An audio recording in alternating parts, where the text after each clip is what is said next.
Madam Toastmaster, members, guests, area governor. In 1930, a Republican-controlled House of Representatives, in an effort to alleviate the effects of the the Great Depression, passed the anyone? Well, we all don't want to mimic Ben Stein. That is for certain. We all remember him as the economics professor in Ferris Bueller's Day Off back in the 1980s.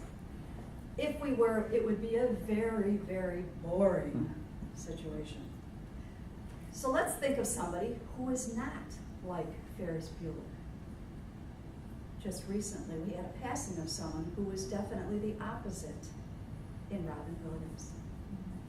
He is someone who has such a control and an enamoration with actually getting so excited and changing his tone of voice and getting excited, and his body language is everywhere. But that's not quite what we want here either. So we have to find something that is about in the middle, because public speaking has to involve many different aspects of the voice. So what we have to think of is, what does this really mean, your voice? To me, I relate it to music. Back in the day, I grew up with music all around me. I played the flute, I played the guitar, and I played the piano. My mom was also very much into music. She was a concert pianist. She also played in the theater guild, so we saw lots of musicals and had a lot of different kinds of songs going on in the house. My grandfather was also very much involved in music. He taught music. He had a music studio. He wrote music. He actually even wrote the fight song for the Baltimore Colts, if you all remember that back then. And even for the Preakness, the big, wonderful horse race. And he had lots of polka music, Kringleville polka, if anyone remembers that one. Bottom line is, I had music everywhere. Music is also something that we can use here at Toastmasters. Because within music, you have many different genres. You have the genre of pop music, symphonies, lullabies, rock, even rap. And I have to admit, I find myself even tapping that toe with rap music, although I do not like the lyrics, at least 90% of them. So of the 4 areas of music I wanted to cover today is the genre, and that, of course, will relate to Toastmasters, country, different kinds of genres that are out there. We also have different kinds of speeches that we have to give. And we have to consider the different audiences that we have.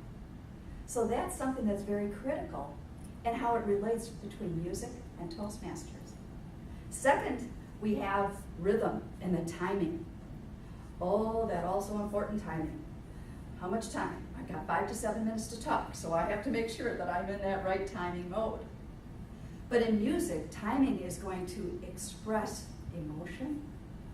It's going to express just that excitement, because oftentimes that's going to get louder and louder and faster, and that's exciting. Third, within music, we have instruments. Of course, there's all the different kinds of instruments within a symphony, within a brass band, within the rock and roll band. So we've got many different instruments, but what do we have here at Toastmasters but our voice? Our voice is the instrument that we use to convey our thoughts. We also have the 4th, which is the audio. Audio is inflection. How loud are we going to get if we want to make a point? Maybe if someone's sleeping, we might want to come over here and make it even louder. Or we want to be very quiet, because we've got something that we really are caring about. We've got something that is very dear to our hearts. So oftentimes we're going to slow that down a bit and make it quiet. So the audio is very important to consider. The 4 areas: genre, rhythm, timing, instruments, and audio. So when I started becoming involved with Toastmasters, I understood this enormous instrument that I had to carry around, and I didn't have to carry around a big case, and I didn't have to carry around a piano, because my husband doesn't like moving pianos. But it is in fact so important to incorporate all 4 of these, and how it relates to Toastmasters is just unbelievable.